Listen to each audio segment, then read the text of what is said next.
Growing up as I did, I've had tons of doctors all my life. This particular person was the head of a department, so I went to him and I said what I had, and he looked at me and he went, "You can't have that, you'd be dead."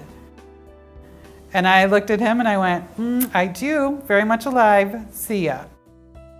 It is challenging to wait a long time in the emergency department when my doctor cannot see me in the clinic.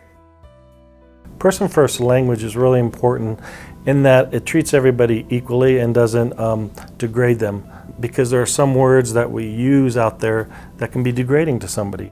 For an instance, the word cripple, that's a word that's not used anymore. It's very degrading. Some doctors are more than willing to provide interpreters. They bring them in, no problem at all. They're ready when I get there. They get all that stuff worked out in the scheduling beforehand. Some people kind of go too far in, wanting to be helpful, and they go to the point of making things more embarrassing for you.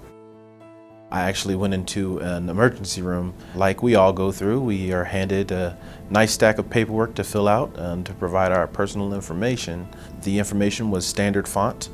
Excuse me, I cannot read this writing because of my visual impairment. And the response was, "Well, what, are you not able to read?"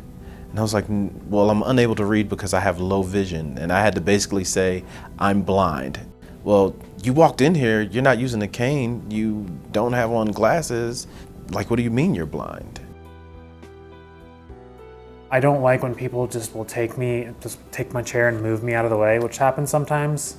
I can move you out of the way like you're a shopping cart or something, right? It's like, what are you doing? I'm sitting here. Just ask me to move, I'll move for you.